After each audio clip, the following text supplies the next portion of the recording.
अस्सलाम वालेकुम। Lecture 22 start करते हैं जी। होमवर्क वाला क्वेश्चन था क्वेश्चन 15। इसके अंदर हम नोट बना लेते हैं ज़रा। उसमें ये कि असल जाते जाते आप लोगों को क्विकली बस ये बात की थी कि ये नोट एरियर वाले सवालों की तरह से बिल्कुल फ़ौरन रेकन्सिलिएशन मैच नहीं करती, ठीक है। ज़रा उसको भी एक नज़र देख लेंगे और ज़रा नोट रिवाइज भी हो जाएगा, ठीक है। वैसे आपने क्या कुछ बनाया? सारा कुछ बना दिया। तो किस साल की बैलेंस शीट बनाई थी? हम ऐसा कर लेते हैं,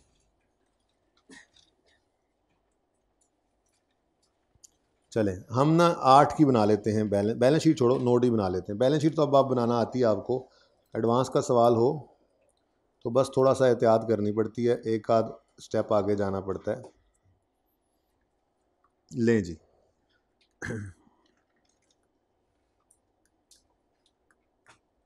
थोड़ा सा तमीज़ से लगाएं इस लाइन को हम अगर, तो ये अच्छा जी बच्चों।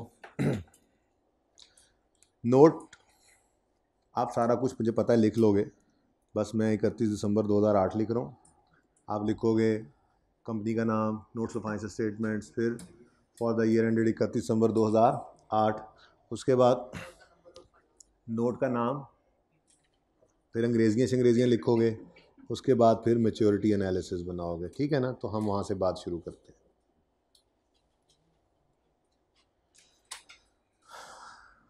जी। अब अनडिस्काउंटेड कैश फ्लोज होते हैं। ये मैच्योरिटी एनालिसिस में क्या होता है जी, कॉन्ट्रैक्ट के अंदर जो अनडिस्काउंटेड कैश फ्लोज हैं हम उनका मैच्योरिटी एनालिसिस शो करते हैं। अनडिस्काउंटेड तो इंस्टॉलमेंट्स वाला कॉलम है, ठीक है। अब 8 के साल की आखिरी पेमेंट के नीचे लाइन लगी हुई है, तो फिर लाइन के नीचे सब के सब जो है वो भी पे करने हैं, लेसी ने रिसीव करने हैं लेसर ने। तो 31 दिसंबर 8 पे खड़े होकर लेस देन 1 ईयर, फिर 1 to 2 ईयर, फिर 2 to 3 ईयर, और फिर नहीं जी 2 to 3 ईयर्स, और उसके बाद ये। लेकिन आपको तो पता ही होगा कि सवाल के अंदर दो चीज़ें थी। इस 15,000 में दो चीज़ें थी, कौन कौन सी? जीआरवी और यूजीआरवी। जीआरवी कितनी थी? 5,000। और यूजीआरवी, इनको अलग अलग लिख लेते हैं। अलग अलग क्यों लिख रहे हैं? क्योंकि 5,000 ने जाना है मैच्योरिटी एनालिसिस में और 10,000 ने जाना है रेकन्सिलिएशन में। अगर ये बात याद हो गई तो बस फिर तो कमाल कर दिया आप लोगों ने, ठीक है। तो ये जो मैं मैच्योरिटी एनालिसिस के लिए कलरिंग कर रहा था, इसमें तो फिर ये 5,000 ही आएगा। 15 को तो मैंने साइड पे कर दिया ना, ठीक है। 15 को नहीं, मैं तोड़ के उसको बात कर रहा हूँ उसकी, ठीक है। अब लेस देन 1 ईयर, 82,488 कर लें। बड़ी मेहरबानी जी, आप लोगों ने इजाज़त दी। उसके बाद 1 to 2 ईयर्स, यही है 82,488। फिर 2 to 3 ईयर्स, ये तकरीबन कुछ स्काई ब्लू टाइप कलर है, फिरोजी सा, 82,488। ऐसे ही है ना ये। 1 to 2, less than 1, 1 to 2, 2 to 3, यहाँ पर पहुँच गए। अब 3 to 4 में दिस प्लस 5,000, ठीक है। तो 3 to 4 ईयर्स, इसके अंदर 82,488 प्लस 5,000, जीआरवी यहाँ पे आ गया, टोटल 87,488, और ग्रैंड टोटल 49। ये क्या है जी? Total lease receivables. उसके बाद रेकन्सिलिएशन,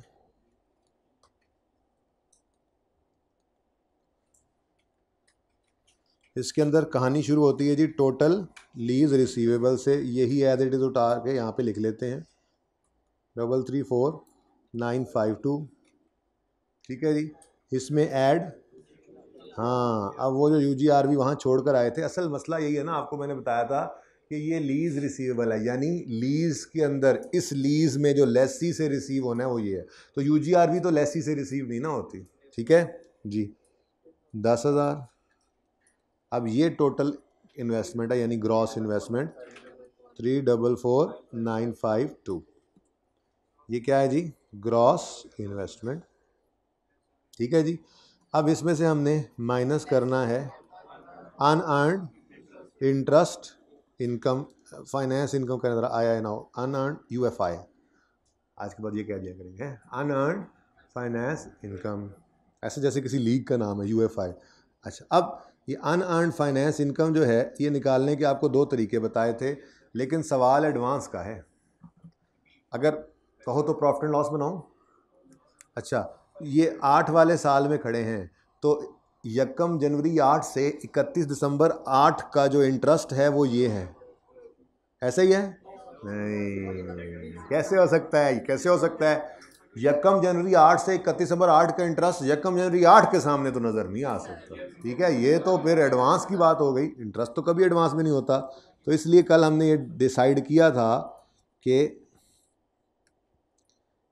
ये है प्रॉफिट एंड लॉस, आपका जो प्रॉफिट एंड लॉस आपने बनाया होगा उसमें 31,086 या 87 जो भी लिखा होगा, राउंड करके लिखा हो, तो ये आपका इंटरेस्ट इनकम आई होगी, ठीक है। तो जब ये अर्नड है तो इससे ऊपर वाले तो पक्का अर्नड ही थे, ऐसे ही है।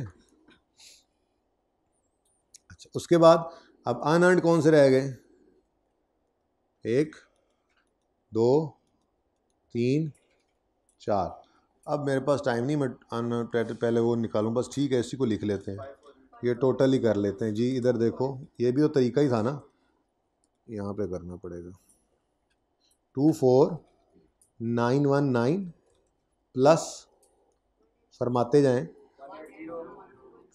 18010 प्लस 10273 प्लस 1607 जी,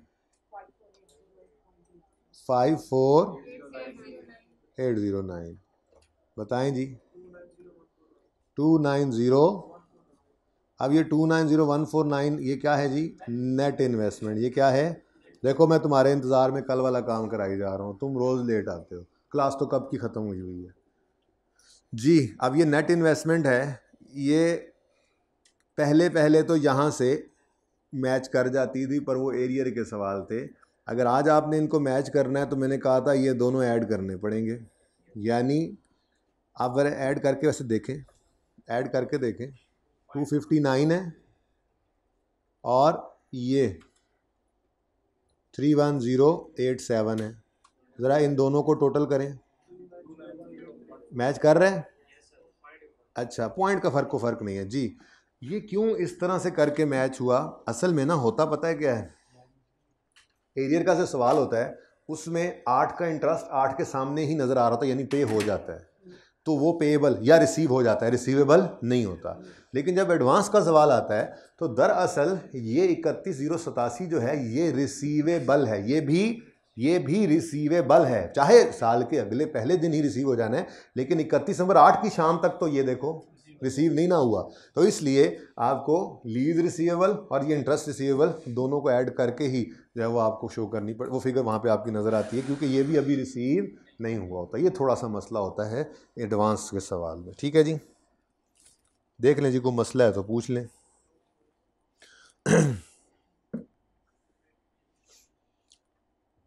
नहीं है मसला तो फिर जीआरबी यूजीआरबी क्लियर हो गया था, पक्का, चलें, दिल तो था मेरा रिवाइज करा दूं, अगर ज़रूरत है तो बता दें, वो क्वेश्चन सही था, क्लियर हो गया था, अपनी बुक्स में देखा था जिसको मैंने कल करवाया था जीआरबी, सबसे इंटरेस्टिंग वाला पॉइंट आखिरी था, जिसके अंदर गालिबन लेसी ने गारंटी कर दिया 10, उसके जाने के बाद लेसर ने सोचा मिलने तो 7 ही हैं, तो फिर यूजीआरवी 0 थी, 10 का 10 फिर जीआरवी में था, ये सबसे इंटरेस्टिंग था, बाकी तो आसान ही थे, ठीक है ओके। तो चलें जी, फिर अब आज ऑपरेटिंग लीज स्टार्ट करते हैं। लेक्चर नोट्स में 9 तक हो गया था ना जी, ये 10 है क्वेश्चन, पेज 585, क्वेश्चन नंबर 10।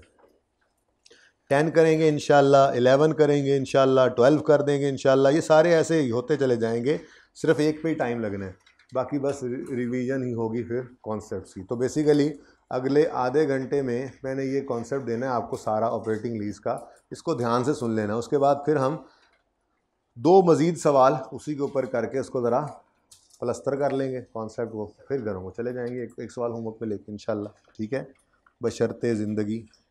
अच्छा जी, अब lessor bought an asset for 500 on यकम January 15 and lease it on the same date. अच्छा, अब यूजफुल लाइफ 10 साल है, लीज टर्म 2 साल है, एनुअल रेंटल है 30 और 80 payable in arrear on 31 December and 31 December 15 and 16। अब सबसे पहला काम क्या करेंगे जी, सवाल पूछेंगे, ठीक है।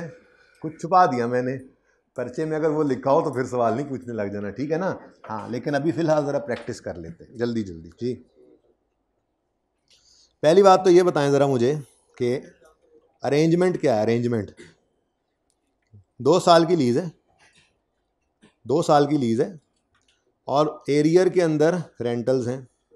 2015 में लीज़ स्टार्ट हो रही है, 15 और 16 में चलनी है। एरियर में किराए आने हैं, पहले साल के एंड पे 30 है, दूसरे साल के एंड पे तुसी है, तुसी, ठीक है जी।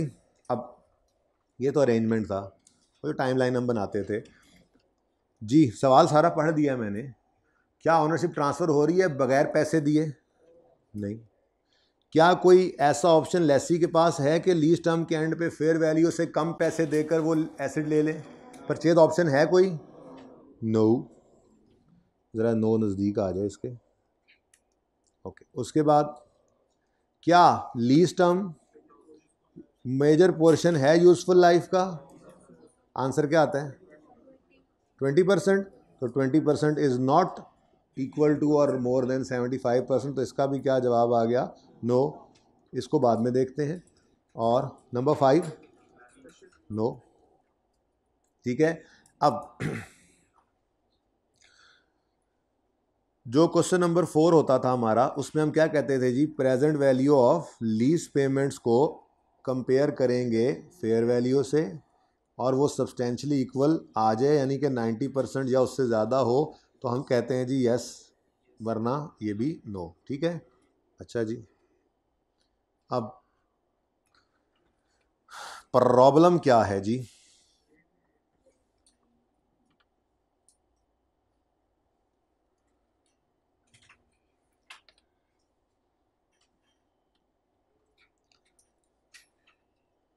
PV of LP divided by fair value, ये हम किया करते हैं, ठीक है जी। अब मसला क्या है, हमारे पास सवाल के अंदर फेयर वैल्यू गिवन है,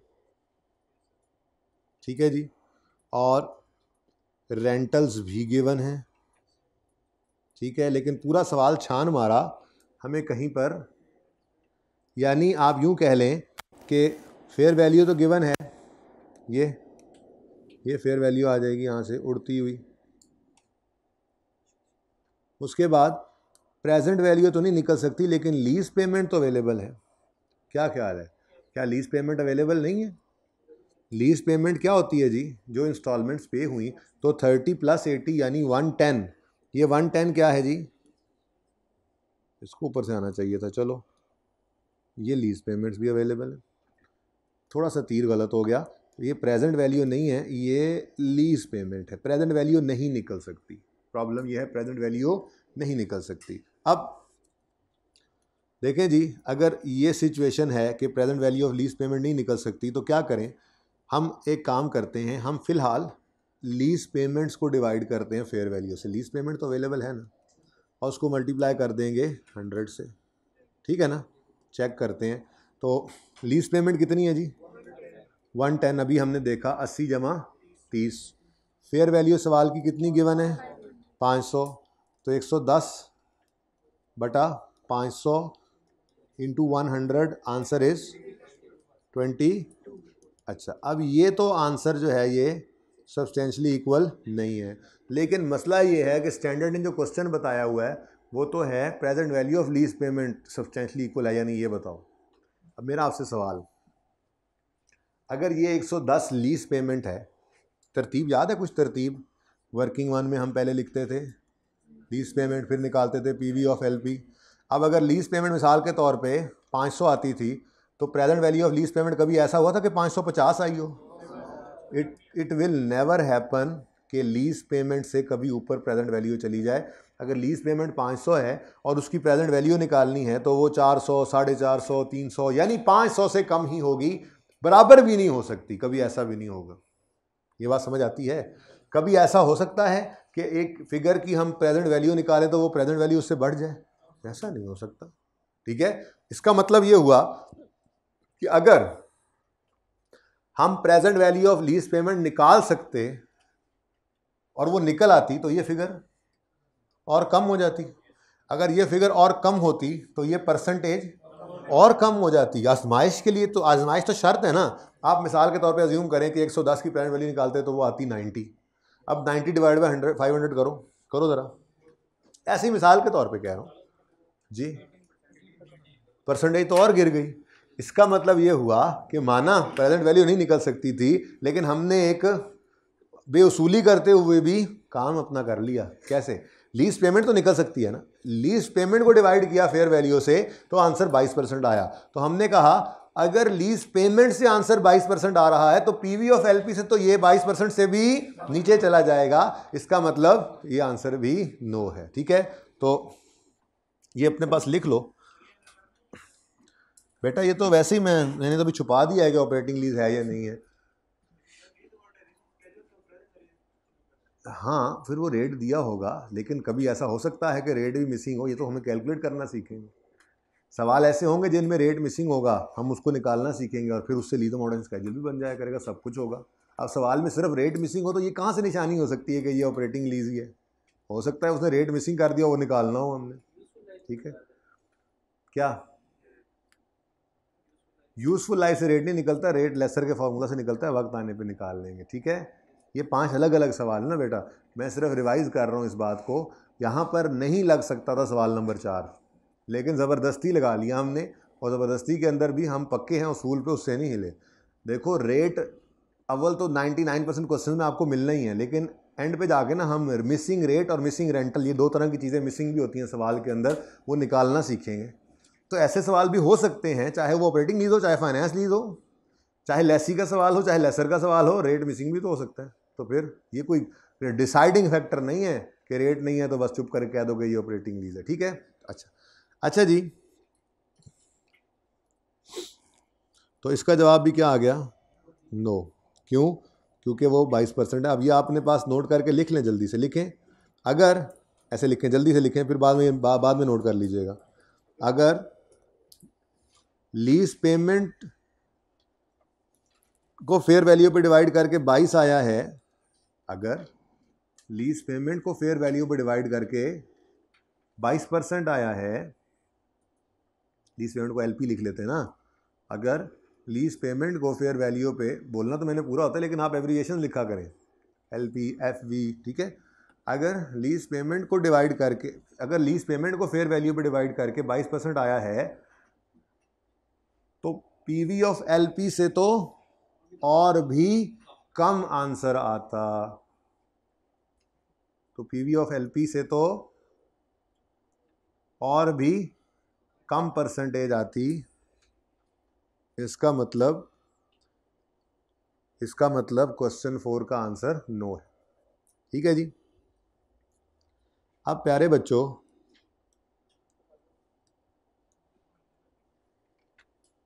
सारे के सारे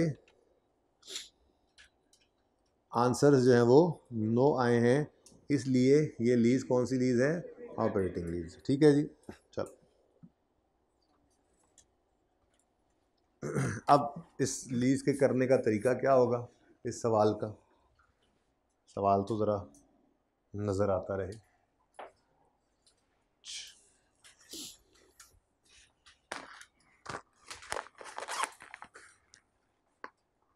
राम लाल देसी बंदो, मैं तो देसी दाम में खाता हूँ। अच्छा जी सुने, वर्किंग वन हुआ करती थी, बोलो, आज भी है, ठीक है। हाँ, ऑपरेटिंग लीज होगी तो फर्क सिर्फ ये पड़ जाएगा कि पहली बात तो सिर्फ डेट और इंस्टॉलमेंट, ये दो कॉलम आएंगे बस। आगे प्रिंसिपल इंटरेस्ट ये कल ही बता दिया था कि ये ऐसी लीज है, वो कहता है जी एसेट हमारा है, एसेट को किराए पे दिया, किराया कमाया, डेप्रिशिएट किया, कहानी ख़त्म, ठीक है ना। तो ये एसेट तो हमारे पास ही मौजूद है, तो किराया ही लेना है सिर्फ, तो कोई प्रिंसिपल कोई इंटरेस्ट वाला चक्कर नहीं होता, बस इतना सही स्केड्यूल बनता है इसमें। एक बात। दूसरी बात,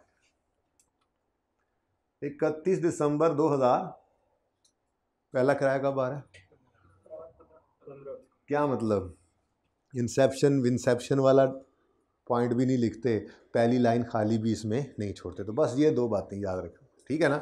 यानी मॉडरेशन स्केड्यूल वो तफसील से नहीं बन रहा, सिर्फ डेट और इंस्टॉलमेंट, और पहली लाइन भी खाली नहीं छोड़नी। किराया एडवांस में होता तो यहाँ लिख देते यकम जनवरी 15, थोड़ी देर में आएगा भी एडवांस वाला सवाल इसके बाद, ठीक है ना। और ये एरियर के अंदर है तो 31, पहली लाइन को नहीं छोड़नी, ठीक है जी। कितना किराया है? 80 नहीं था? अच्छा वो दूसरा साल 30 और 31 दिसंबर 16 पर 80, ठीक है जी। ठीक है, दोनों भाई मुकाबले में लगे हुए हैं आपस में। अच्छा, क्यों? हम तुम ये कहना चाह रहे हो कि आप एक कैमरे में आते नहीं हैं? 31 दिसंबर 2015 जी। ये लेसर ने एसेट बाय किया है 500 का ऑन यकम जनवरी 2015, तो ये एंट्री बनती है नहीं बनती है? खरीदने की एंट्री करेगा, ठीक है। तो यकम जनवरी 15 एसेट डेबिट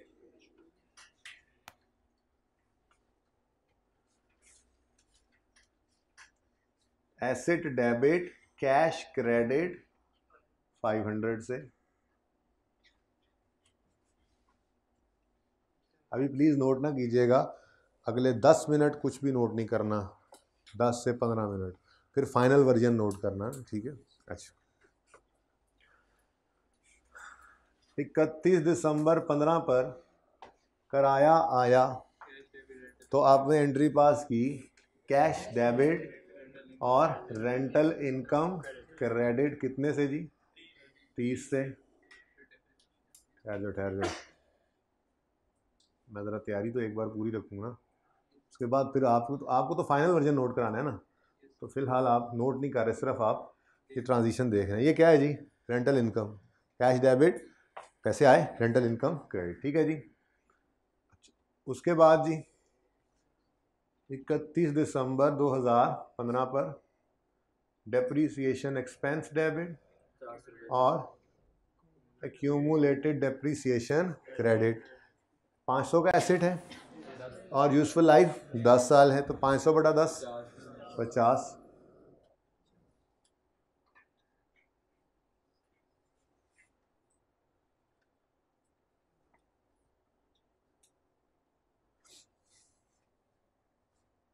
ठीक है जी।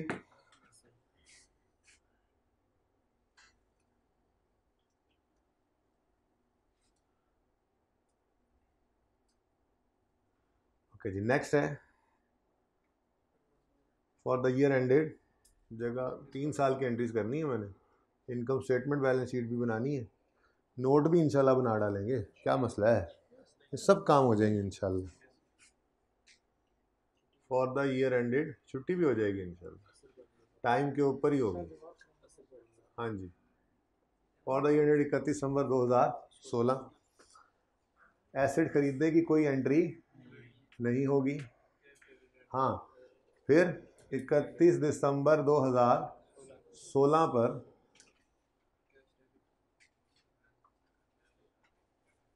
80 रुपये रिसीव किए तो कैश डेबिट और रेंटल इनकम क्रेडिट 80 से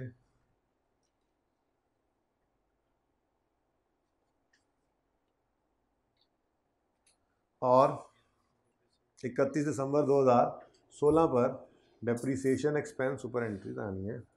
डेप्रीसिएशन एक्सपेंस डेबिट और एक्यूमुलेटेड डेप्रीसिएशन क्रेडिट।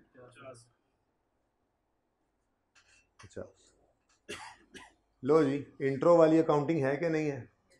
अच्छा बच्चों का थोड़ा सा इसको बड़ों वाली करते हैं, थोड़ा सा 1 मिनट के लिए रोकते हैं। आपने बचपन में बच्चों वाली अकाउंटिंग जब सीखी थी तो एक कॉन्सेप्ट सीखा था, सुना था, उसका नाम मैचिंग कॉन्सेप्ट।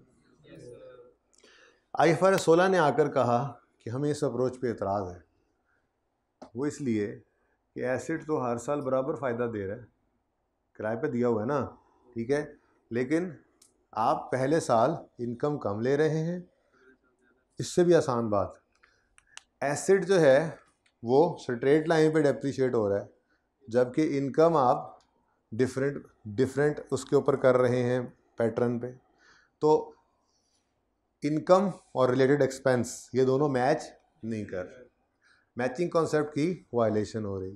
तो स्टैंडर्ड ने कहा कि भाई ऐसा ना करो, अगर एसेट स्ट्रेट लाइन पे डेप्रिशिएट हो रहा है तो इनकम को भी स्ट्रेट लाइन के ऊपर ही रिकॉर्ड करो। हमने कहा अच्छा ठीक है, क्या करें? हमने कहा अच्छा इसका मतलब है तुमने अब इनको गलत कह दिया। उसने कहा हाँ बिल्कुल, मेरे हिसाब से ये एंट्री सही नहीं है, ये मैचिंग कॉन्सेप्ट की वायलेशन कर रही है। मैंने कहा फिर? हमने कहा एसेट स्ट्रेट लाइन पे है ना। हमने कहा हाँ हाँ। स्टूडेंट ने कहा इसको भी, इनकम को भी स्ट्रेट लाइन पे बुक करो। बहुत सिंपल काम है, मुश्किल कुछ नहीं है, आपने बस क्या करना है, 110 हो गया टोटल, ठीक है जी। इस टोटल से आपने रेंटल इनकम निकालनी है। क्या निकालना है जी? और स्टैंडर्ड क्या कह रहा है, रेंटल इनकम को भी स्ट्रेट लाइन पे रिकॉर्ड करो। अब 110 रुपये किराया है, कितने साल का टोटल, डिवाइड करो, आंसर आ गया। तो स्टैंडर्ड ने कहा उधर 50-50 की डेप्रिसिएशन हो और इधर 55-55 की इनकम हो। अब मैचिंग कॉन्सेप्ट की वायलेशन नहीं हो रही। डस्टर कहाँ है? तो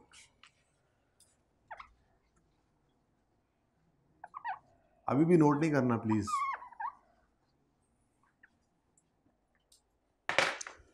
जी। तो आपने फिर अब एंट्री पास की, cash debit, rental income credit. अब गड़बड़ हो रही है थोड़ी सी, कैश कितना डेबिट हो रहा है 30 से, और रेंटल इनकम कितनी रिकॉर्ड करनी है। अब इन दोनों चीज़ों में ना फ़र्क आ रहा है, कैश डिफरेंट और इनकम डिफरेंट। कभी अनअर्न्ड होगा, कभी रिसीवेबल होगा, ये तो आपको पता ही है। इनकम अगर आपने भी सर्विसेज नहीं दी, ज़्यादा रिसीव कर ली है, तो आप पे लाइबिलिटी होती है अनअर्न्ड एडवांस। और अगर इनकम आप लोगों ने कम रिसीव की, सर्विस ज़्यादा दी, तो रिसीवेबल होगा। इस बात को छोड़ो, फिलहाल एक सादा सी एग्जाम्पल से बात समझने की कोशिश करनी है आपने, ठीक है।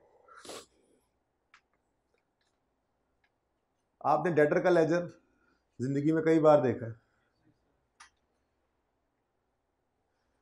तो क्या ऐसा मुमकिन है कि मैं कहूँ डेटर डेबिट सेल क्रेडिट 500 से और कैश डेबिट डेटर क्रेडिट 150 से? क्या ऐसा मुमकिन है? बोलो।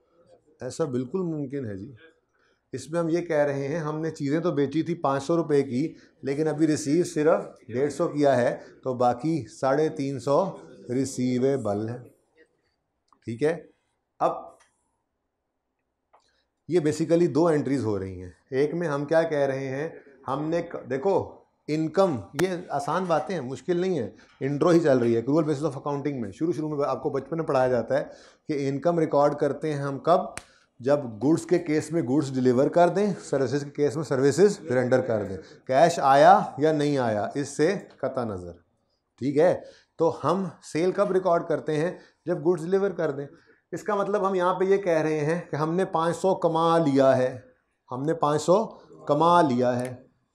तो कमालिए की एंट्री क्या है, कमालिए की एंट्री क्या है, डेटर डेबिट सेल्स क्रेडिट, कमा लिया, ठीक हो गया। और फिर रिसीव कितना हुआ है, ये क्या है, ये कमाया है हमने, नहीं ये सिर्फ रिसीव हुआ है। ठीक है, काम है साकिब, यहीं पे कराएंगे अपनी। अच्छा जी, तो कैश रिसीव हुआ, कैश डेबिट, डेटर क्रेडिट।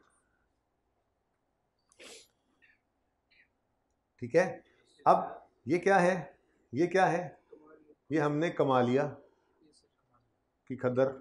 ठीक है, और ये कैश आ गया। ठीक है, ये क्या है, रेंटल कमा लिया, अच्छा लग रहा है, रेंटल कमा लिया, और कैश खा, भाई कह रहे हैं कैश खा लिया। ठीक है, तो ये सिचुएशन है, यही सिचुएशन हमारी यहाँ पर भी बनती नज़र आ रही है। फ़र्क सिर्फ ये है कि हमारे यहाँ पे करके बनाता हूँ, यही बन जाएगा, गुजारा करते हैं। अभी हमने गुड्स नहीं बेची हैं, सर्विसेज रेंडर की हैं, तो डेटर की बजाय हम उसको कह देंगे रेंट रिसीवेबल। क्या कह देंगे जी, रेंट रिसीवेबल। ये भी तो क्या है भाई, ये भी तो क्या है, रिसीवेबल ही है। ये रिसीवेबल का ही तो लेजर था, ये भी रिसीवेबल का है। ठीक है, वो गुड्स के अगेंस्ट रिसीवेबल था, ये जो हमने किराए पे एसेट दी उसके अगेंस्ट रिसीवेबल है। अब इसमें भी कमाया, रेंटल कमाया और रेंटल रिसीव किया, ये अलग अलग है। ठीक है, और एंट्रीज का रुख तो वही होना है। जैसे मैं कहूँ कि मुझे रेंटल रिसीव हुआ है, रेंटल कितना, रेंटल कितना रिसीव हुआ है, 30 रुपये का, तो उसकी एंट्री क्या बनेगी, cash debit rent receivable credit. जैसे यहाँ पे मैंने कहा था 150 रिसीव हुआ है। ठीक है, 150 रिसीव हुआ। एक मिनट, इसी को ना कर ले चेंज, बल्कि नहीं यार, अलग ही अच्छा लग रहा था ऐसे भी। ओहो जी, रेंट रिसीवेबल, ये मैंने रेंट लिखने की कोशिश की थी, नाकाम हो गई। रेंट, कल फिर मैच है। ओके, आपका कहते हैं हमारा मैच पाकिस्तान इंडिया का तो है, आपका नहीं पता। अच्छा जी, लो भाई, यहाँ पे क्या था, गुड्स बेच दी, हमने कहा ये 500 कमा लिया। ऐसे ही यहाँ पे हम अब आज क्या कह रहे हैं, सर्विसेज दे ली, 55 कमा लिया। ये क्या है, ये कैश आया, ये कैश आया, और ये रेंट कमाया। ठीक है, ये फ़र्क है ना, ये इनकम रिकॉर्ड, ये इनकम है, ये रिसीट है, ये इनकम है। रिसीट आगे पीछे थी, सेंडर ने कहा नहीं नहीं नहीं, रिसीट बेशक आगे पीछे हो पड़ी, इनकम को स्ट्रेट लाइन पे रखो। हम क्या कहने लगे आप जी, कि इसी तरह से कमाए हुए की एंट्री क्या होगी, कमा लिया है, यहाँ पे कमा लिया है कि एंट्री क्या थी, रेंट कमा लिया है कि एंट्री क्या थी, यहाँ पे तो गुड्स बेची थी ना, गुड्स जी, रेंट कमा लिया है कि एंट्री क्या होगी, डेटर की बजाय rent receivable debit rental income, sale की बजाय रेंटल इनकम क्रेडिट, सिंपल। तो ये सेल की बजाय रेंटल इनकम जी, कितना कमा लिया, 55।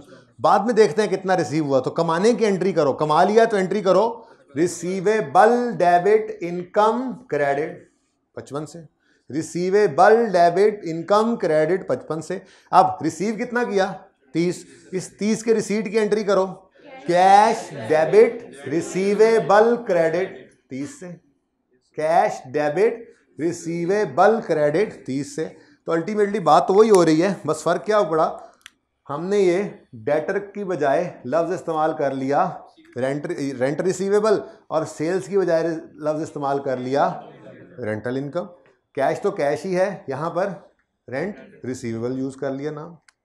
ठीक है, तो एंट्रीज क्या बन गई, एंट्री क्या बनी जी, कमाने की एंट्री क्या बनी, बोलो, rent receivable debit rental income credit, और रिसीव होने की एंट्री कर दी हमने cash debit rent receivable credit 30 रुपये से। ठीक हो गया जी, डन।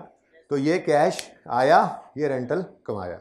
ठीक है, अब अभी भी एंट्रीज नोट नहीं करनी, फाइनल वर्जन थोड़ी देर में। ठीक है जी, नॉर्मल क्या होता है, हम यही कहते हैं जी कमा लिया है और फिर आ गया है, कमा लिया है और आ गया है, ठीक है ना।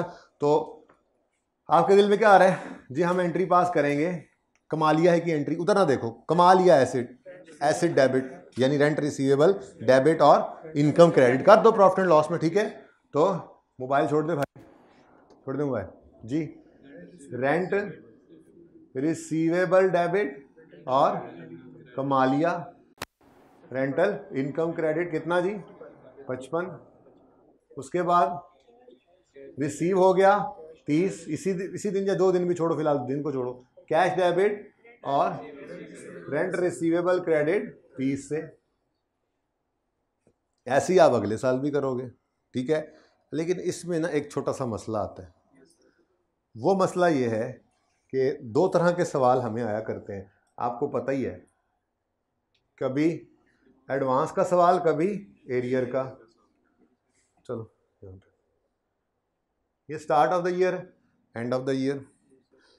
अगर सवाल एरियर का है तो यहाँ पर हम कहते हैं जी हमने कमाया है, और यहीं पर हम कहते हैं कि आया है, तो मसला ही कोई नहीं।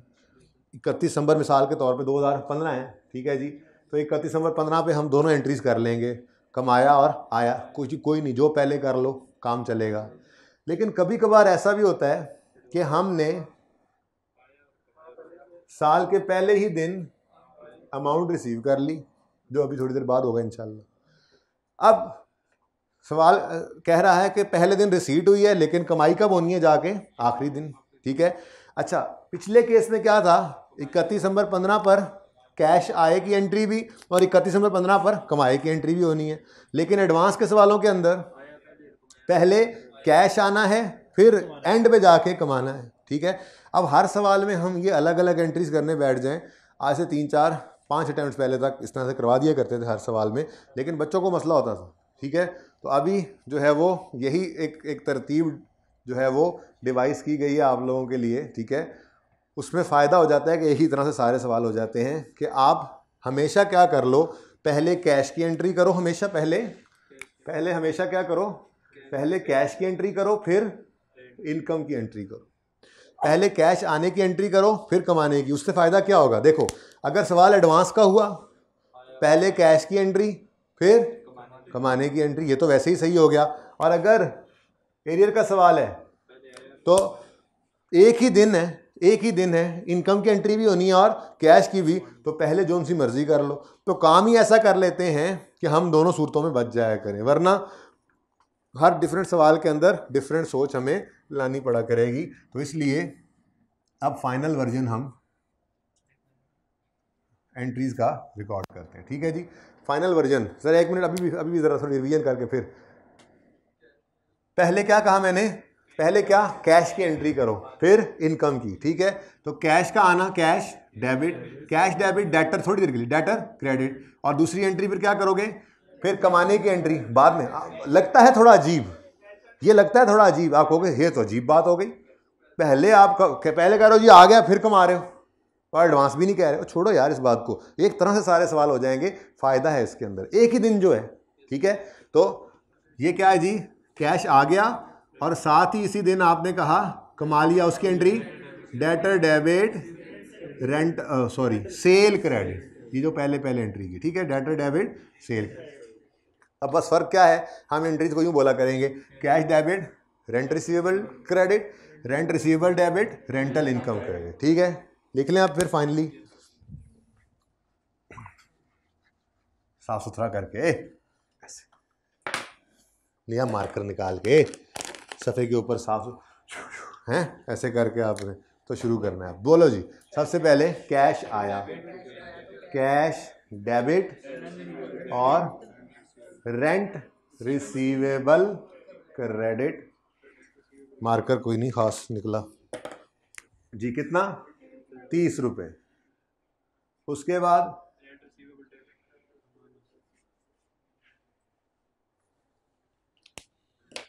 मुझे लगता है वापस उसी मार्कर पे आना पड़ेगा अपने लो नवा कड़िया से। अच्छा, उसके बाद जी इसी दिन 31 दिसंबर 2015 पर जी rent receivable debit, rental income credit, rent receivable debit, rental income credit. लें जी ये फाइनल वैल्यू 50। ठीक हो गया जी। तो ये कैश आया और ये रेंट कमाया, कैश आया। थोड़ी तकलीफ सिर्फ होती है यहाँ पे, और वो तकलीफ ये होती है कि सर पहले आपने कहा कैश आया फिर कमाया, हो यार एक ही दिन है ना, कोई बात नहीं। अब फ़ायदा इसका कहाँ होगा, जब एडवांस का सवाल आएगा, उसमें तो कैश इधर ही होना है। अब आप पक्का पक्का एक ही तरतीब पे चल रहे हो। जब भी कभी ऑपरेटिंग लीज का सवाल आएगा, जब भी कभी ऑपरेटिंग लीज का सवाल आएगा, आपने क्या करना है, पहले स्ट्रेट लाइन पर इनकम को कर लेना है। अब कैश का आना, इनकम का रिकॉर्ड करना, कैश का आना, इनकम का कमाना, कैश का आना, इनकम का कमाना। ठीक है, तो अगले साल भी ऐसे ही है।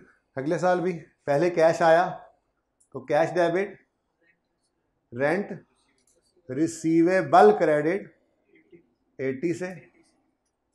ठीक है जी। उसके बाद 31 दिसंबर 16 पर रेंट रिसीवेबल डेबिट और रेंटल इनकम क्रेडिट 55 से। ठीक हो गया जी। और उसके बाद घिसा, देखो ना, एसेट खरीदा, कैश आया, रेंट कमाया, एसेट घिसा। एसेट नहीं आया, कैश आया, रेंट कमाया, एसेट घिसा। ठीक है, तो ये रेंट आता जा रहा है, हम कमाते जा रहे हैं, और एसेट घिसता जा रहा है, इस्तेमाल होता जा रहा है, घिसता जा रहा है, इस्तेमाल होता जा रहा है, घिसता जा रहा है। ठीक है जी, ओके। अच्छा सुने, आप ना इंशाअल्लाह मैं आपको अब 2 से 4 मिनट दूंगा, आप 15-16 की एंट्रीज करते हुए बगैर बोर्ड पे देखे 17 की एंट्रीज भी आप करते चले जाएंगे, मुझे पता है इंशाअल्लाह। हिम्मत करें, हिम्मत करें खुद से, हैं? अच्छा सॉरी, खत्म कहानी, खुद करो। नहीं, अलग क्यों रखवाई है? तो करने को तो बहुत कुछ कर सकते हो। असल में ना इससे मसाइल बहुत ज़्यादा आते हैं आने वाले दिनों में। आप देखोगे अभी बैलेंस शीट बनानी है, इनकम स्टेटमेंट बनानी है, फिर चीज़ों में फंसे होते हैं, मुख्तलिफ सवाल आते हैं। ठीक है, अभी कल होपफुली हम देखेंगे डिस्काउंटिंग के अंदर, कभी 2 साल रेंट आएगा, 2 साल नहीं आएगा, फिर 2 साल आ रहा होगा, कभी 1 साल आएगा। असल में ना ये डिफरेंट सिचुएशंस आती हैं, तो ऐसी तरतीब के साथ सवाल कर लिया है कि हर सवाल इससे सही हो जाएगा, तो ऐसे कर लेना, मेहरबानी आपकी। ठीक है, अच्छा बात सुने, बातों में बात आगे से जहन के अंदर, ये एसेट बराबर ही फ़ायदा दे रहा है लेसी को भी। मसला सिर्फ ये होता है कि ये मिसाल के तौर पे साथ वाला दुकानदार कह रहा था हर महीने हर साल 55 रुपये किराया लो, किराया दो और एसेट ले जाओ। इन्होंने ऑफ़र लगा दी, पहले साल 30, दूसरे साल 80, पहले साल 30। अट्रैक्ट करने के लिए कस्टमर को होता है, या यूँ भी होता है कभी कभी कस्टमर आ कहता है, लेसी आ कहता है यार पहले मैं ज़रा थोड़ी कोशिश में हूँ, कारोबार नया है, शुरू में अगर कम मिल जाए मुझे किराए पे तो आगे तो मैं थोड़ा तगड़ा हो जाऊँगा, मैं फिर आगे ज़्यादा किराया भी दे दूँगा। तो ये बात वही होती है, सिर्फ ये कस्टमर को कॉन्ट्रैक्ट ले जो है ना विन करने के लिए, ये फंसाने के लिए इस तरह से जो है वो डिवाइस किया जाता है। अच्छा जी चलें, खुद से करें, छोड़ दें इसको, इधर नहीं देखना, फिर मैं इनकम स्टेटमेंट बैलेंस शीट बनवाता हूँ, जल्दी करें।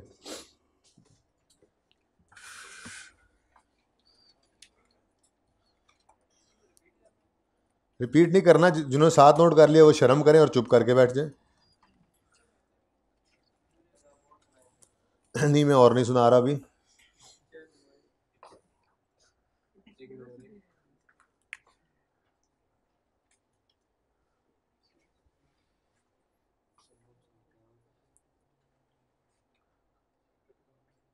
आपको याद है बैंक का लेजर होता था बचपन में, इंट्रो में, इंट्रो पढ़ी है आप लोगों ने?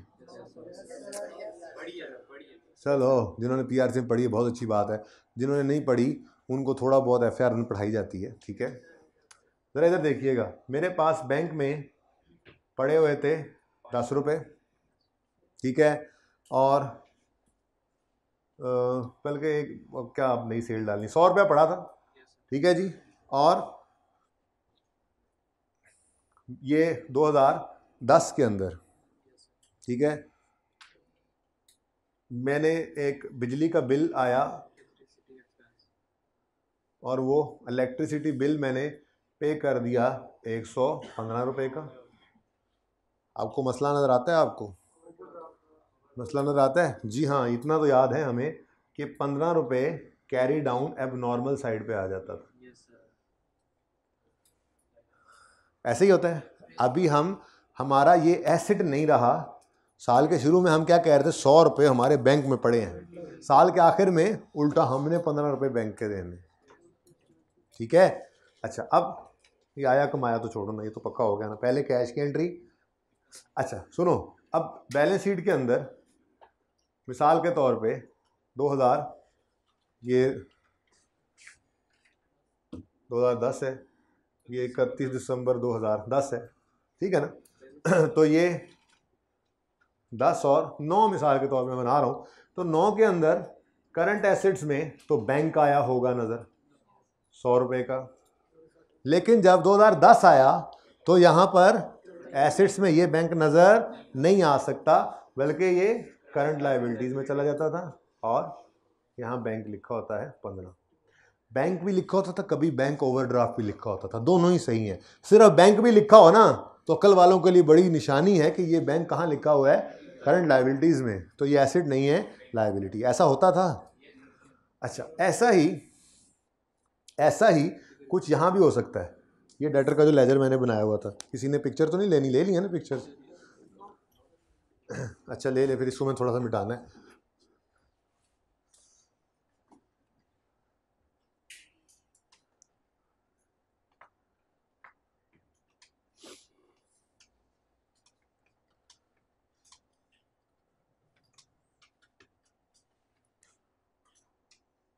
अच्छा जी, खिंच लो भान, तस्वीर ना होगी कि माशा हो गया।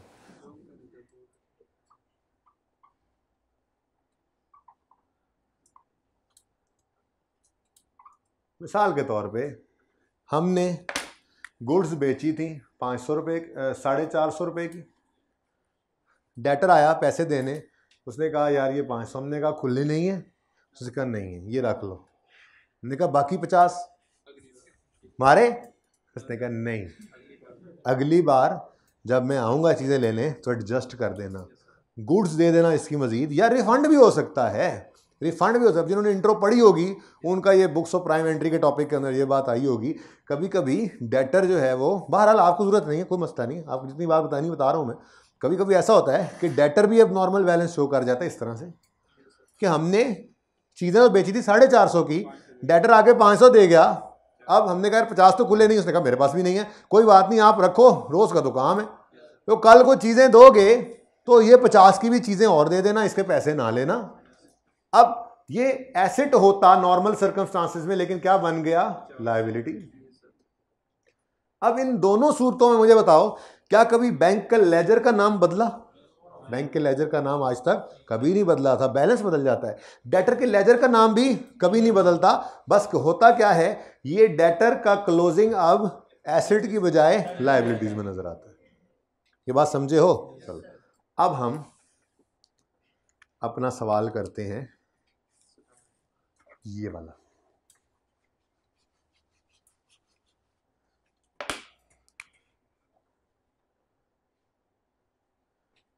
अभी भी हमने क्या नाम दिया है जी, क्या नाम दिया है अभी अभी अपने इस एसेट को, जो मैंने यहाँ लिखा होता है एंट्री के अंदर, रेंट रिसीवेबल ना।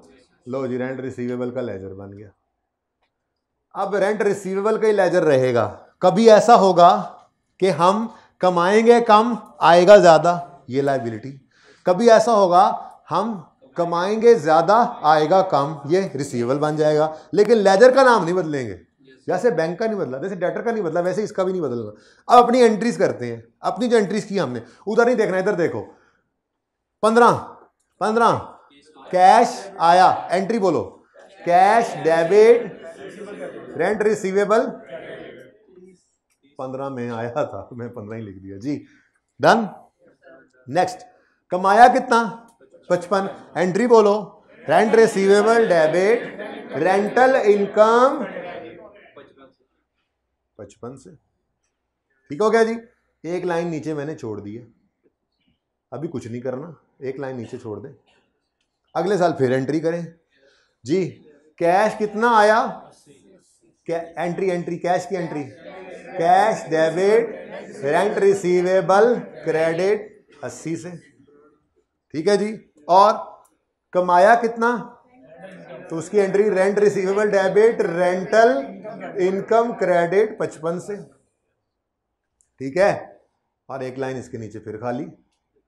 अब ये 2 साल की ही लीज थी और ये 4 एंट्रीज ही हमने की हैं, आप देख लो। बाकी क्या है? बाकी तो एसेट के आने की और घिसने की 2-3 एंट्री है। ठीक है ना, नई चीज तो यही थी। ओके, अब नजर आ रहा है हमने कमाया कितना था? कमाया कितना था? 55 का। आया कितना? 30। तो 25 का रिसीवेबल बनता है। कमाया ज्यादा, रिसीव कम हुआ। लेकिन ये कौन सोचे? सिंपल देखो, बैलेंस की फिगर किस तरफ आ रही है? तो 31 दिसंबर 2015 पर कैरी डाउन। अब ये देखो, ये एसेट साइड पे आ रहा है क्लोजिंग। ठीक है, इसका मतलब क्लोजिंग डेट पे 25 रुपए हमारे रिसीव। वो सादा बात है, 55 रुपया कमाया था, रिसीव कितना किया है? 30। तो बाकी 25 क्या है? रिसीवेबल, मिलेबल। ओके, उसके बाद ये 1 जनवरी 15 पर ब्रॉड डाउन 25 हो गया। फिर ये कमाया और ये आया और क्लोजिंग कितना हो गया? लीज ही खत्म हो गई है भाई, खत्म कहानी। लीज खत्म तो फिर कौन सा रिसीवेबल जी? फिर कोई चक्कर ही नहीं है। डन। अब ये लेजर हमने क्यों बनाया? हमने इनकम स्टेटमेंट और बैलेंस शीट बनानी है जब, तो बैलेंस शीट के अंदर कभी रेंट रिसीवेबल आया करेगा, कभी अनअर्न्ड भी आएगा। इस सवाल में नहीं, अभी अगले में आएगा। अनअर्न्ड कब आएगा? जब हम कमाएंगे कम, आएगा ज़्यादा। यानी हम अभी 11वां सवाल है और कुछ भी नहीं है, ये 10वां सवाल का रहे ना। 11वें सवाल में सिर्फ ये होना है, ये 80 इधर चले जाना, 30 इधर आ जाना, बाकी सारा सवाल बदल जाना है। 1 मिनट में मैंने यहाँ बदल देना है, आप पिक्चर ले लेना बस, नोट चाहे ना करना। अब लेकिन इसको पूरा कर ले, इसको पूरा कर ले। सबसे पहले हम बनाते हैं जी इनकम स्टेटमेंट 2015 और 16 जी। डेप्रीसिएशन, अच्छा जी, वैसे पहले रेंट आ रहा था लेकिन चलें। डेप्रीसिएशन एक्सपेंस कितना है जी? 50 और 50। और आज इंटरेस्ट को नहीं लिखना, रेंटल इनकम है सिंपल। 55 और 55। Income statement is over. यानी वो जो फाइनेंस लीज वाला लेसर था, उसकी बैलेंस शीट में इंटरेस्ट इनकम आती थी और डेप्रिसिएशन नहीं आती थी। ठीक है ना, क्योंकि एसेट दे देता था और फिर लेट पेमेंट पे इंटरेस्ट भी लेता था। ये सिर्फ किराए पे एसेट दे रहा है, तो इसकी किताबों के अंदर इंटरेस्ट इनकम नहीं आया करेगी, बल्कि रेंटल इनकम आएगी। और चूंकि एसेट इसके अपने पास बड़ा है तो डेप्रिसिएशन भी आएगी। ठीक है, ठीक है ना, इंपॉर्टेंट क्लास। ओके, उसके बाद बैलेंस शीट है जी। बैलेंस शीट के अंदर भाई साहब कह रहे हैं जी ये नॉन करंट एसेट्स में आएगा। मैंने कहा नहीं नहीं भाई, ये करंट एसेट्स में आएगा, ये करंट एसेट्स में आएगा। रेंट रिसीवेबल देखो अगले पीरियड में रिसीव हो गया, तो रेंट रिसीवेबल, इसके लिए ना हम ये वर्किंग छोटी सी कर लिया करेंगे, बल्कि वर्किंग 1 तो ये बनी है ना, इसको वर्किंग 2 कह देते। ये वर्किंग 2 किया करें बस, इधर बन गई है वही बना देते। ठीक है, चले जी बच्चों। रेंट रिसीवेबल कितना है? 25 15 में है और 16 में कुछ भी नहीं है। लेकिन एक चीज मत भूलना, ये एसेट्स की किताबों से नहीं निकला था, इसीलिए तो डेप्रिशिएट भी कर रहे थे। और राइट ऑफ यूज नहीं है ये इसका प्रॉपर्टी प्लांट एंड इक्विपमेंट है। 500 का खरीदा, 50 से पहले साल के एंड पे कम हो गया तो 450। फिर अगले साल मजीद 50 से कम हुआ तो 400। ठीक है, डन। उसके बाद नोट,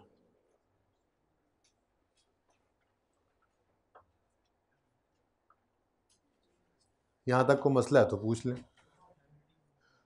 वैसे ज़बानी भी निकल सकता है ये 25, लेकिन आपने ज़बानी नहीं निकालना, मुश्किल सवालों के लिए तैयारी कर रहे हैं, आसान के अंदर ही बेस बनती होती है।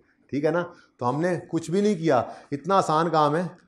सिर्फ हमने क्या किया, मैचिंग, स्टैंडर्ड का मैचिंग कॉन्सेप्ट। अगर कोई और बेसिस सवाल खुद ना बता दे तो हमने हमेशा ऑपरेटिंग लीज के अंदर रेंटल इनकम को स्ट्रेट लाइन के ऊपर रिकॉर्ड करना। तो फिर करना क्या है, कैश आना रेंट कमाना, कैश आना रेंट कमाना, कैश आना रेंट कमाना, एंट्रीज में ये करेंगे। उसके बाद रेंट रिसीवेबल के नाम का लेजर ओपन करेंगे और इसमें कैश का आना इनकम कमाना, कैश का आना इनकम कमाना रिकॉर्ड कर लेंगे। सवाल खत्म, यानी एंट्रीज खत्म। उसके बाद बैलेंस शीट बनाते हुए सिर्फ इसको बैलेंस कर लेंगे। अगर बैलेंस आएगा इस तरफ तो क्या है, रिसीवेबल एसेट, और अगर बैलेंस इस तरफ आ गया तो अनअर्न्ड लायबिलिटी। जी स्टूडेंट, पहले तो नहीं आ रहा, तो एक ही दिन है ना। ये मैंने कहा था कि तकलीफ होगी, लेकिन यहाँ मैंने भी थोड़ी देर पहले ये मिटाया यहाँ से। ठीक है, नहीं मैंने ये कहा था ये स्टूडेंट्स को होनी भी चाहिए तकलीफ। ठीक है, लेकिन मैंने यहाँ पे भी थोड़ी देर पहले एक तस्वीर बनाई थी कि मसला क्या है। मसला ये है कि जिस वक्त एडवांस वाला सवाल आना तो फिर ये काम पहले करना पड़ना है। तो ये आपके याद रखने के लिए एक ही बात कर दी, एक ही दिन है ना जब, तो मसला नहीं है। असल में आप यूं समझे कि हो ये रहा था, आपने कर पहले ये दिया, सिर्फ एंट्री की हद तक। ये आपको पक्का याद हो गया ना। अब ऑपरेटिंग लीज ये ना, ये कूजे में बंद होगी ऑपरेटिंग लीज, चाहे एडवांस का सवाल है, चाहे एरियर का सवाल है, 3 साल का है, 2 साल का है, सिंपल होगी। सिर्फ इतनी सी बात है ऑपरेटिंग लीज के अंदर कि कैश आया रेंट कमाया, फिर लेजर भी एक ही नाम से बनाया, कभी रिसीवेबल कभी अनअर्न्ड, ये खत्म कहानी। इससे आगे कुछ भी नहीं है, ये ऑपरेटिंग लीज हो जाएगी। वरना फिर हर दफा हमें सोचना पड़ेगा, वो पक्की एंट्री याद ही नहीं हो पाएगी, पर्चे में भी भूले बैठे हो गए। तो ये बिल्कुल एक ही लम्हे में है। तो यूं समझ लें, ये एक बच्चे की जिम्मेदारी थी, ये दूसरे बच्चे की जिम्मेदारी थी, सॉरी ये एक बच्चे की जिम्मेदारी थी, अकाउंटेंट की एक दूसरे की थी।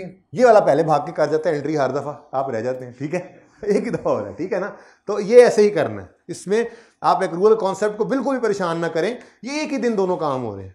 ठीक है, आप बोले कमाया पहले हमने, लेकिन लिखेंगे हम आया पहले। मसला क्या है, किसी को मसला है तो इधर आ जाए, हम कह रहे हैं एक ही डेट है, कोई आपसे कहे तो कह देना। ठीक है, ओके। अच्छा कहाँ थे हम, क्या थे हम, नोट, कोई नंबर शर्म 500 तुम लिखो, 500 पर्चे भी 500 लिख के आना। नाम, हाँ जी ऑपरेटिंग, वेरी गुड, किसने बोला, ऑपरेटिंग लीज, ऑपरेटिंग लीज जी।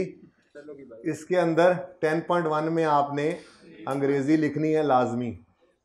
ठीक है, उसके बाद 10.2 में वो नोट ही गया जिसमें मैच्योरिटी एनालिसिस ना हो, तो इसमें होते ही अनडिस्काउंटेड है, डिस्काउंट का तो नाम ही कोई नहीं आया। अब इधर देखो, जिस साल का नोट बना रहे हैं 15 का बनाते हैं, 16 में तो है ही कुछ नहीं। ठीक है, मिसाल के तौर पे मैं ये नोट बना रहा हूं फॉर द ईयर एंडेड 31 दिसंबर 2015, तो उसूल आज भी वही, 15 की पेमेंट के नीचे लाइन। ठीक है, 15 की पेमेंट की लाइन लगा देंगे तो लेस देन 1 ईयर 80, और ये मैच्योरिटी एनालिसिस बन गया। ठीक है, इसमें मज़ा नहीं आ रहा, नोट अगले सवाल में बनाते हैं तो कुछ है ही नहीं इसमें, को 3 वाला हो। ठीक है, समझ तो आ गई है ना। हाँ, इसमें क्या है, एक लिखना, 80 लिख दो बस यहाँ पे, लेकिन सिर्फ और अगर 16 का बनाऊँ तो काक भी नहीं निकलना है जी, को 2 तो हो ना। बहरहाल बनाते हैं अगले सवाल में, नोट बन जाता है यहाँ पे तो ओह तस्वीर बेहतरीन बन जाएगी। ये ऐसे ही पिक्चर इसकी क्या बनानी थी, ये तो पहले बनी, बाकी बेशक रेलेवेंट चीज़ें ये भी मिटाना दूँ ताकि ये पता लग जाए आपको कि सवाल कितना था। ये तो सारी रेलेवेंट बातें थी, सवाल इतना था। वर्किंग 1, वर्किंग 2, एंट्रीज और इनकम स्टेटमेंट बैलेंस शीट।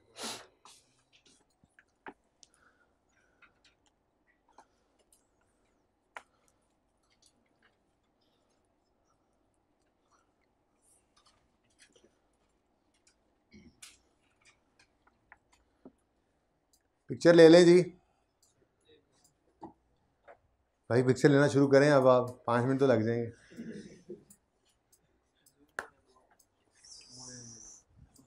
इड्डम है फखरजमान।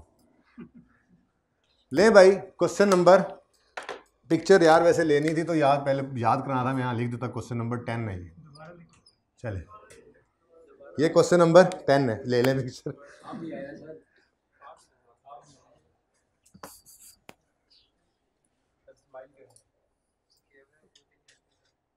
हाँ नहीं आऊँगा।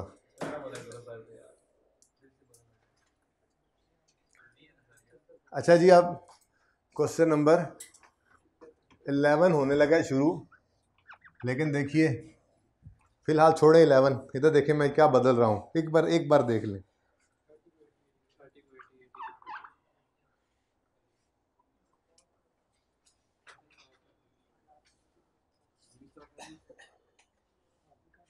नहीं, आप सिर्फ ये देखें, 2 एंट्रीज मैंने जो कही थी वो अभी भी वहीं पे कायम है, ठीक है।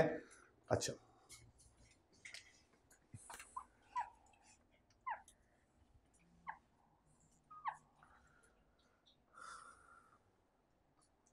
इधर देखें जी, अगर पहले 80 आए और फिर 30 आए तो सवाल की सेहत पे फिलहाल तो कोई असर नहीं पड़ा।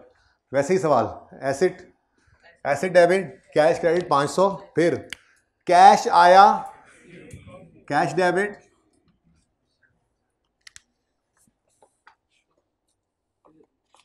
मैंने कहा जरा डिफरेंट एंट्री डिफरेंट तरह से हो जाए ना जी।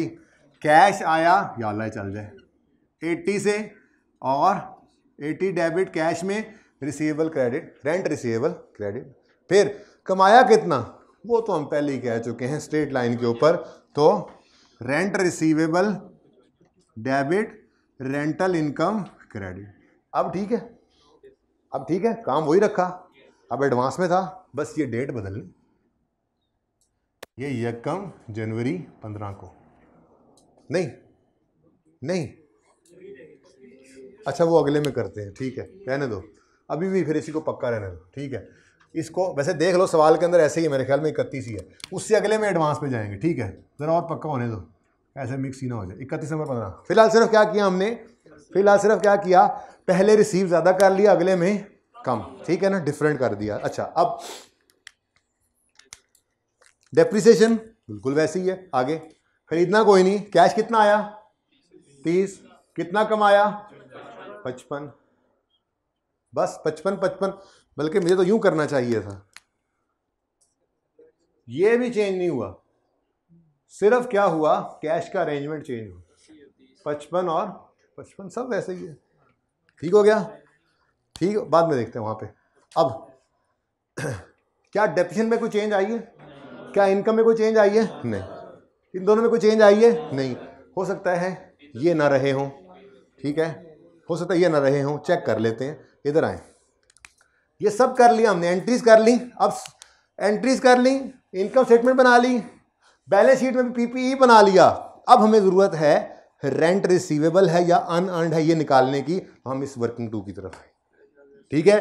अब वही कहानी जी, कैश आया 80, कमाया 55, कैश आया 80, कमाया ओ अच्छा कैश आया बादाम और 55, अब कमाया कितना था 55, भाई साहब दे कितना गए 80, जिस बात में आके तो बैलेंसिंग फिगर इस तरफ आ गया। अब ये बैलेंसिंग फिगर इस तरफ तो लायबिलिटीज की आती है, इसका मतलब 31 दिसंबर 2015 पर हमारा रेंट रिसीवेबल नहीं है बल्कि अनअर्न्ड हो गया। ये आज कहानी एसेट से निकल गई, ठीक है, और चली गई लायबिलिटी, तो करंट लाया, वो जैसे भी थोड़े पहले लिखा था बैंक, ठीक है, तो यहाँ पे रेंट रिसीवेबल भी लिख दोगे काम चलेगा, रेंट रिसीवेबल भी लिख दोगे तो काम चलेगा। मैं बार बार कह रहा हूँ, क्यों हम बैंक ही लिख कर रहने देते थे, करंट लायबिलिटीज में लिखे होने का मतलब क्या है कि ये, हाँ जो आप बेहतर लिख लो, चलो बेहतर ये है तो ये लिख लो फिलहाल, अनअर्न्ड रेंटल कितना जी 25। अब ये 25 1 जनवरी 16 पर लायबिलिटी है आपके ऊपर, अनअर्न्ड है, 25। फिर कमाया आपने 55, लेकिन कैश सिर्फ 30 रिसीव किया, तो क्लोजिंग 0 हो गया। ठीक है, तो कोई ख़ास फ़र्क नहीं पड़ा, हमने दोनों चीज़ें ही देख ली। ठीक है ना, तो ये 11 का सोल्यूशन है।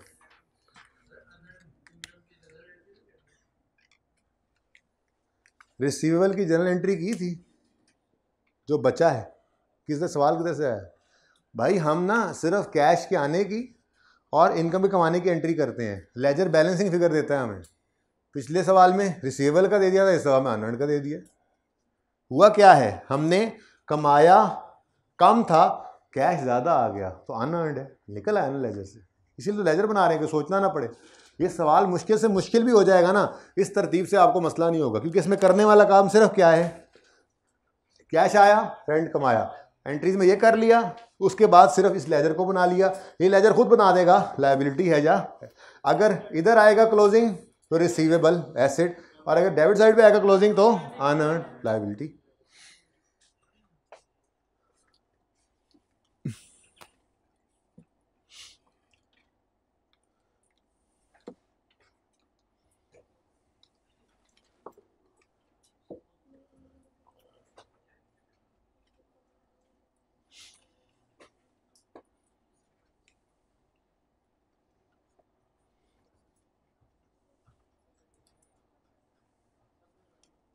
अच्छा जी, करवाते हैं जी इंशाल्लाह, मस्जिद जा करवाएंगे, वो करवाने देते हैं, करवाने देते हैं वो लोग, पीछे नहीं होती बेटा।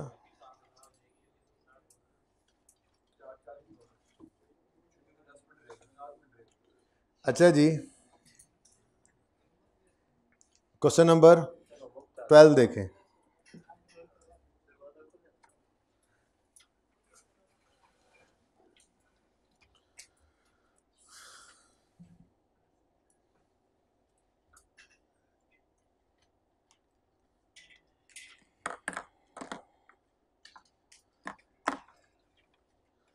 जी, एसेट इज परचेज, एक्सेस नहीं, एसेट इज परचेज ऑन यकम January 2009 by lessor for 30,000। Date of commencement of lease is यकम जनवरी 2009। यूजफुल लाइफ 6 साल, लीज टर्म 3 साल। अच्छा, वैसे आपस की बात है, वो पिछले सवाल में मैंने जो छुपाया था वो आप देख लें क्या था, वो उन्होंने पहले ही बताया हुआ था कि ये क्या है, ऑपरेटिंग लीज। तो पर्चे में ऐसा लिखा हो तो सवाल नहीं करने लग जाना, बस ऑपरेटिंग लीज है वो सिर्फ हमने जो है ना वो ज़रा रिवाइज़ किया। ये 11वां सवाल है जी आपके सामने, इसको देख लीजिएगा। अब 12वें पे आ चुके हैं जी, यहीं से नज़र आ रहा है। बहरहाल आप घर पे जाके सवाल जवाब कर लीजिएगा, ओके। ये फ़िलहाल आपको बता रहा हूँ मैं कि ये लेसर का सवाल है ऑपरेटिंग लीज का। Annual rental payable in advance,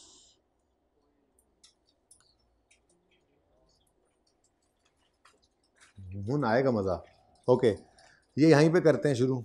initial direct cost, ये आईडीसी क्या होती है जी? Initial direct cost, initial direct cost paid by lessor का मतलब है amount paid to lawyer, amount paid by lessor to lawyer etcetera.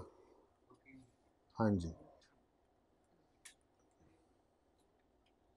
ऐसे ही है जैसे आप एसिड ख़रीदें और उसको इंस्टॉल करने के ऊपर इंस्टॉलेशन कॉस्ट दें, वैसे ही ये एसिड ख़रीद कर लीज़ पर दिया तो लीज़ के एग्रीमेंट को ड्राफ्ट करने के लिए मिसाल के तौर पे कुछ कई आगे पढ़ेंगे आईडीसी में क्या कुछ आता है, लेकिन फ़िलहाल एक एग्जांपल वकील को जो पैसे दिए। ठीक है, तो चलो इसका ट्रीटमेंट तो बाद में देखते हैं, पहले ज़रा हम अपनी वर्किंग वन करते हैं जी।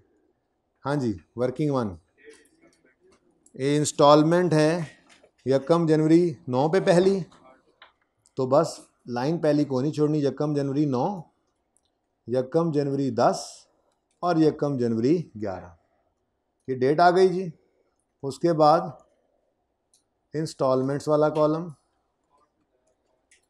अच्छा जी, पहले साल वो कहता है जी 8,000 का रेंटल है, annual rental is payable in advance to be reduced by 5% annually, यानी अगले साल 8,000 इंटू 95% कर दो या 8,000 माइनस 5% ऑफ 8,000 कर दो, आपकी मर्जी है। कितना आता है?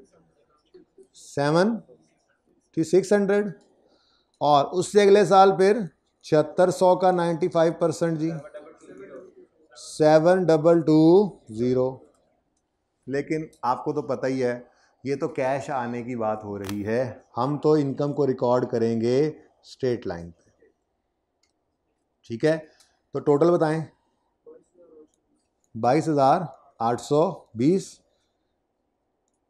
रेंटल इनकम 22,820 डिवाइडेड बाय 3 जी 07। लें जी, ये क्या है जी? कैश आया। और ये क्या है जी? रेंटल कमाया।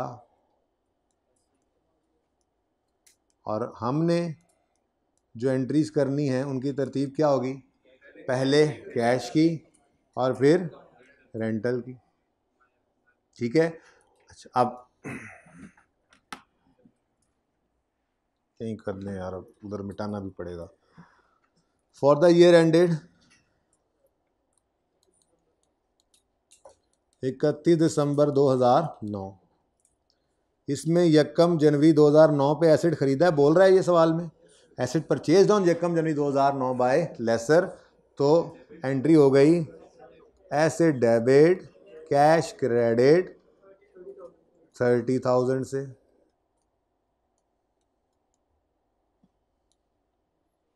नेक्स्ट, उसके बाद जी आईडीसी।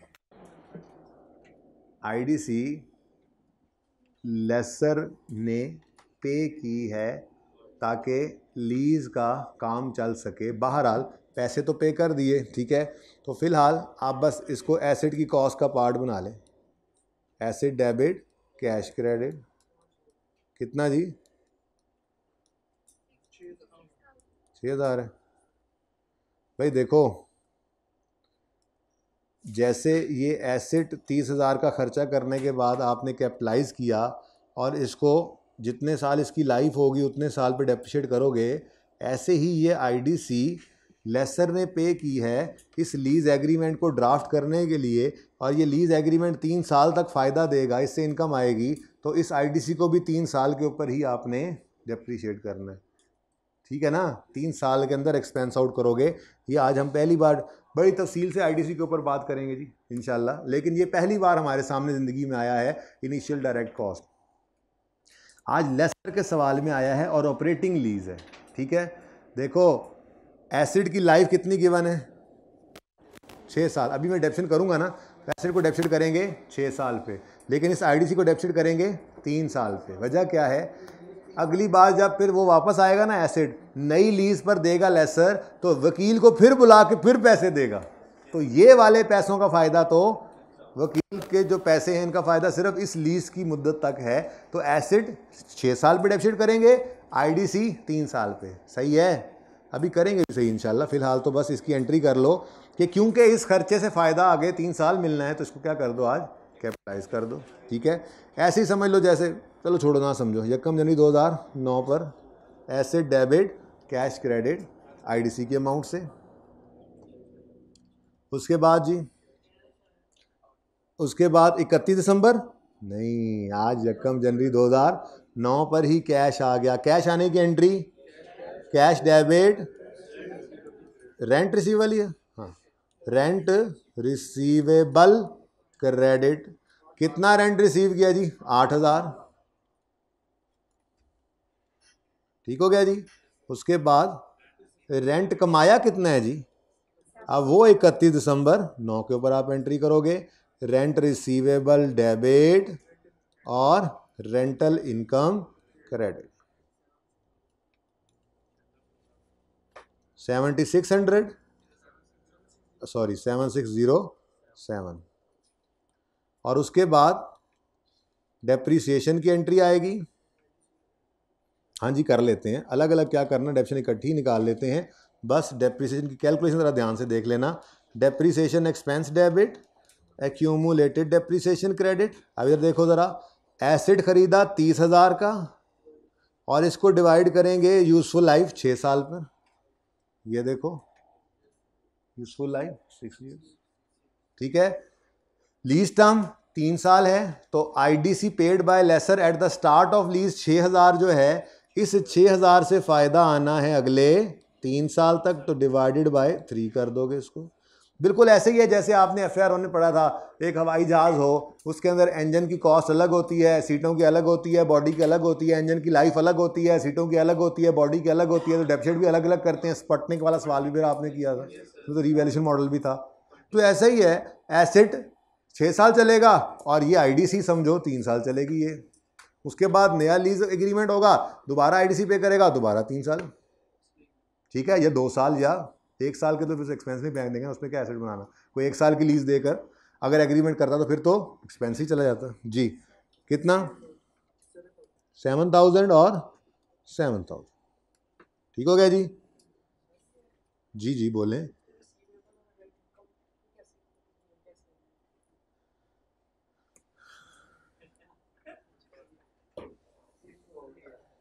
कहाँ सवाल आया वैसे? क्या कैश के आने की एंट्री हमने पास की, कैश के आने की एंट्री हमने डेटर से मैंने सिखाया था पास की, कैश डेबिट डेटर क्रेडिट, तो हमने कहा रेंट रिसीवेबल क्रेडिट।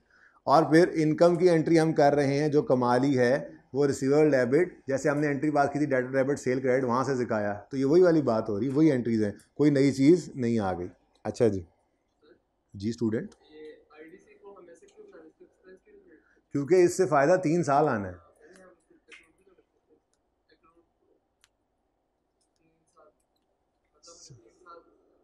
नहीं, 3 साल पे डिवाइड ही किया बेटा, 3 साल पे डिवाइड करके देखो, इस 7,000 के अंदर 7,000 के अंदर 5,000 एसिड की डेप्शन है और 2,000 ये खर्चा एक्सपेंस आउट हुआ है। प्रीपेड एक्सपेंस, सब प्रीपेड एक्सपेंस भी तो एसिड ही होता है यार, ठीक है। लेकिन ये एसिड, इसी एसिड का पार्ट बनाओ इसको, ऐसे ही जैसे कोई एसिड आता है तो इंस्टॉल होता है। लीज के ऊपर 3 साल तक रेंटल्स आने हैं, इस लीज पे दिया तो 3 साल फायदा आना है ना इससे, तो 3 साल पे डेप्शन कर लो। वो प्रीपेड भी तो एसिड ही होता है भाई, ठीक है। अच्छा, मसला ही कोई नहीं, पता नहीं कब ठीक होगा यार, दुआ करो उसके लिए सारे, मसला ही कोई नहीं, कोई बात नहीं। क्या खप खत्म हो गई है, शर्म करो कुछ। हाँ जी जाएं जी, अच्छा जी जा सकते हैं जी आप।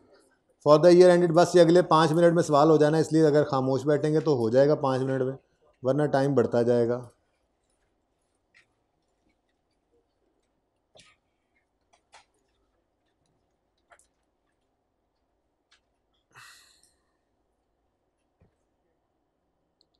चलो रहने दो, कॉपी नहीं करते, जल्दी से देखो। एसेट को नहीं खरीदना, ना आईडीसी पे करनी है। हाँ, यकम जनवरी 10 पर कैश आया कितना? 7600, cash debit, rent receivable credit 7,600। उसके बाद कमाई तो बराबर ही चल रही है, 31 दिसंबर। अब देखो ना, चीज़ें याद होती जाएंगी, 2-3 सवाल किए, एक सवाल घर पे करोगे, ये ऑपरेटिंग लीज तैयार हो गई, सोचने की ज़रूरत नहीं है, एडवांस का सवाल है, ये एरियर का है जी। रेंट रिसीवेबल डेबिट और रेंटल इनकम क्रेडिट 7,607 से, और डेप्रीसिएशन डेबिट और एक्यूमुलेटेड डेप्रीसिएशन क्रेडिट, ये अगेन 7,000,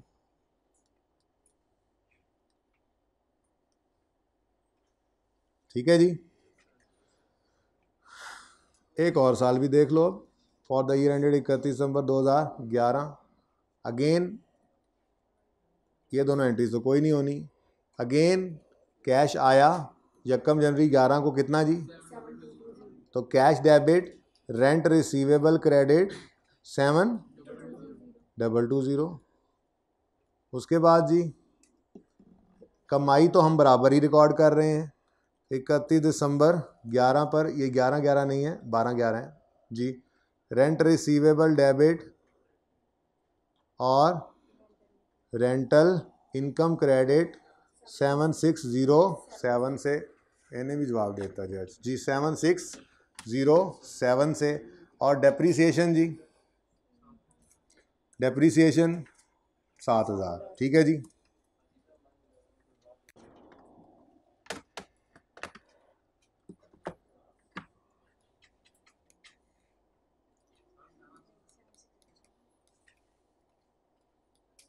ठीक हो गया जी। और डेप्रीसिएशन की entry, depreciation expense debit accumulated depreciation 7000।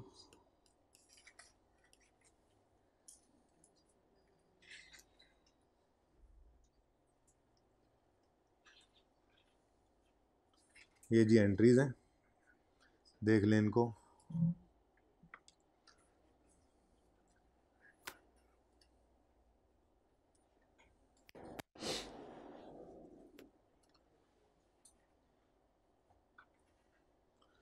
Profit and loss account में रेंटल इनकम आएगी और डेप्रीसिएशन एक्सपेंस आएगा।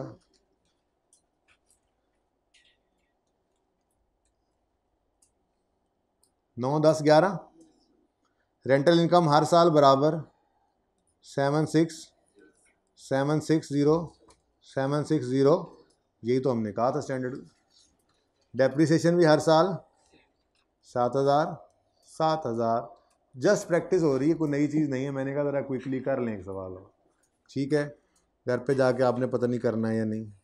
Balance sheet, non current assets में property plant and equipment, very simple. कितने का एसेट खरीदा जी, ये दोनों टोटल करके बताओ। 30 × 6 36। 36 में से पहले साल 7, दूसरे साल 7 और तीसरे साल 7 माइनस करना है। तो 36 - 7 29,000 पहले साल के एंड पे, 22,000 दूसरे साल के एंड पे, 15,000 तीसरे साल के एंड पे, ठीक है। उसके बाद अब पता नहीं अनअर्न्ड है या रिसीवेबल है, ये देखने के लिए तो हम क्या बनाया करते हैं, अपना लेजर, ठीक है जी। 1 मिनट का काम है इस लेजर को बनाना, पर्चे में बना लेना, ज़बानी मत चलना, गलती के चांसेस ज़्यादा हैं। चाहे रिसीवेबल निकलेगा चाहे अनअर्न्ड निकलेगा, हमने नाम इसका रिसीवेबल ही रखना है। मैंने 2 एग्जांपल दी थी, डेटर की भी और बैंक की भी, ठीक है। तो जी कैश डेबिट रिसीवेबल क्रेडिट 8000 से, फिर रिसीवेबल डेबिट इनकम इंटरेस्ट नहीं सॉरी रेंट इनकम क्रेडिट 7607 से, एक साल ख़त्म। अगला साल cash debit rent receivable credit 7600 से, rent receivable debit rental income credit 7607 से। आखिरी साल कैश डेबिट रिसीवेबल क्रेडिट 7220 से, receivable debit rental income credit 7607 से।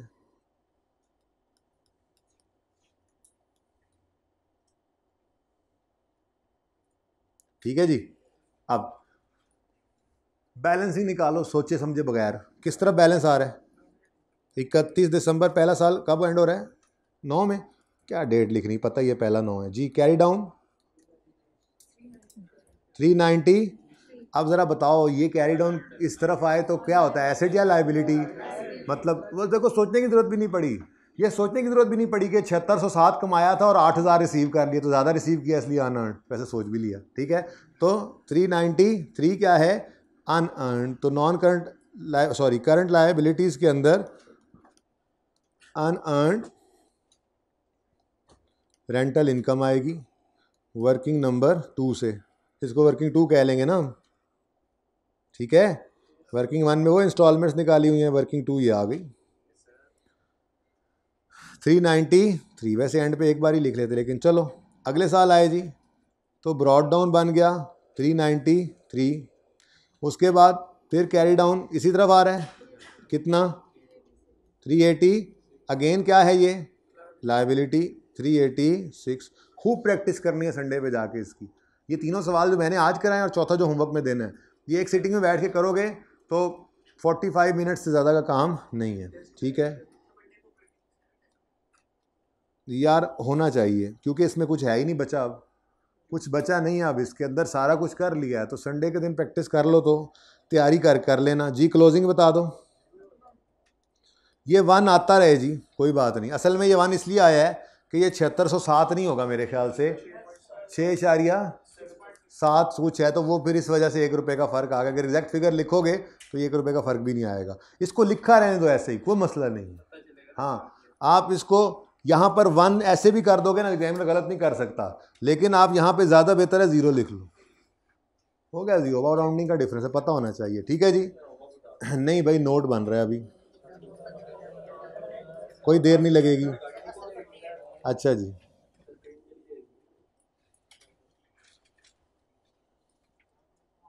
नोट यार 1 मिनट में नोट बन जाता है यार, कैसी बात कर रहे हो। Company x note of financial statement for the year 31 दिसंबर 2009 बना दो।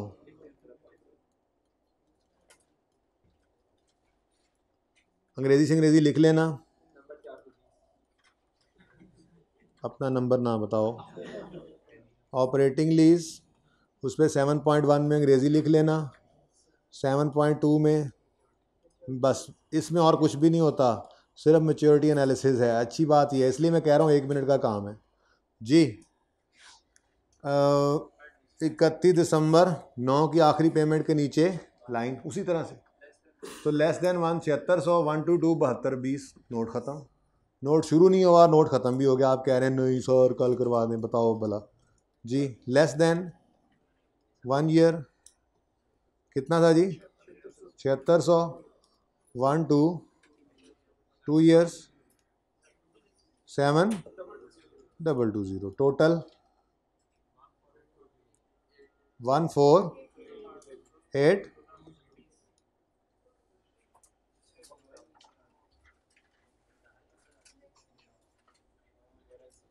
ये ऐसे कर रहा था ना,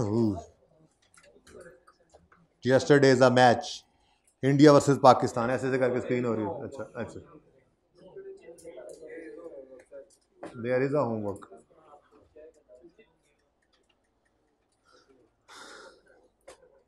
होमवर्क लिख लें जी। प्रैक्टिस क्वेश्चन 19 में आपने जो उनकी रिक्वायरमेंट है उसके बाद इनकम स्टेटमेंट और बैलेंस शीट भी एडिशनली बनानी है। लिख लें प्रैक्टिस क्वेश्चन 19 होमवर्क है जी।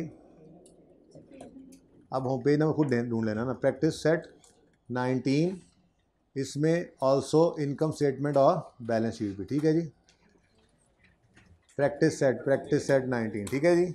इनकम स्टेटमेंट ऑल्सो है ये, ठीक है ना। हाँ, जो उसकी रिक्वायरमेंट है वो भी कर लेनी है। ओके, ज़िंदगी रही तो फिर नेक्स्ट लेक्चर में मुलाकात होगी। अल्लाह हाफ़िज़।